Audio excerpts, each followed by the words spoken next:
પાટણથી સમાચાર ચાણસ્માના વડાવલી ગામમાં ચકચારી ઘટના બની। ગામમાં પરિવારનો સામૂહિક આપઘાતનો પ્રયાસ। પરિવારના 4 સભ્યોનો આત્મહત્યાનો પ્રયાસ। માતા-પિતા, પુત્ર અને પુત્રવધુએ આપઘાતનો પ્રયાસ કર્યો છે। ઝેરી દવા ગટગટાવીને ચારેય લોકોએ આત્મહત્યાનો પ્રયાસ કર્યો છે। આત્મહત્યાના પ્રયાસનું કારણ હજી જાણવા નથી મળ્યું। પોલીસને જાણકારી મળતા તાત્કાલિક સ્થળ ઉપર પહોંચી સમગ્ર મામલે તપાસ શરૂ કરવામાં આવી છે। વડાવલી ગામમાં ઘટના બની છે। એક આખા પરિવારે સામૂહિક આપઘાતનો પ્રયાસ કર્યો। માતા-પિતા, પુત્ર અને પુત્રવધુ ઝેરી દવા ગટગટાવી ચારેય લોકોએ આત્મહત્યાનો પ્રયાસ કરતા પોલીસ સ્થળે પહોંચી અને તપાસ શરૂ કરી।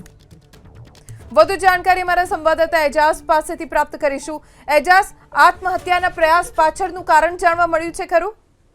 પાટણ જિલ્લામાં સામૂહિક આત્મહત્યાનો પ્રયાસ કરનાર પરિવાર સામે આવ્યું છે। એટલે કહી શકાય કે ચાણસ્મા તાલુકાના વડાવલી ગામે એક પરિવાર દ્વારા સામૂહિક આત્મહત્યા કરી છે। એટલે પરિવારના માતા, પિતા, પુત્ર અને વહુએ છે તે ઝેરી દવા ગટગટાવીને તે પોતે જીવન ટૂંકાવવાનો પ્રયાસ કર્યો છે। સમગ્ર ઘટનાની ગામ લોકોને જાણ થતા ગામ લોકો દ્વારા 108ને બોલાવવામાં આવી હતી। 108 મારફતે ચાણસ્મા રેફરલ હોસ્પિટલ ખાતે તેમને સારવાર અર્થે ખસેડવામાં આવ્યું, પરંતુ ક્રિટિકલ કન્ડિશન હોવાના કારણે ચાણસ્માથી 108 દ્વારા પાટણ ધારપુર હોસ્પિટલ ખાતે 4 લોકોને અહીંયા સારવાર અર્થે ખસેડવામાં આવે છે। ત્યારે વાત કરવામાં ચાણસ્મા પોલીસ છે તે ઘટના સ્થળે દોડી હતી અને તપાસના શરૂ કર્યા હતા, પરંતુ કહી શકાય કે જે રીતના એક જ પરિવારના 4 લોકોએ જે સામૂહિક આત્મહત્યાનો પ્રયાસ કર્યો છે, ક્યાંક જિલ્લાની પોલીસ પણ દોડતી થઈ છે અને પોલીસ દ્વારા તપાસના દોર શરૂ કરે છે। હાલ તો પોલીસ દ્વારા જે તમામ પ્રાથમિક માહિતીઓ છે તે વડાવલી ગામ તેમજ હોસ્પિટલમાંથી લેવાની શરૂ કરી છે, પરંતુ હજી જે સામૂહિક આત્મહત્યા કરવાનું કારણ શું છે કંઈ બહાર આવ્યું નથી, પરંતુ પોલીસ તપાસની અંદર તમામ કારણો બહાર આવી શકે છે। જી,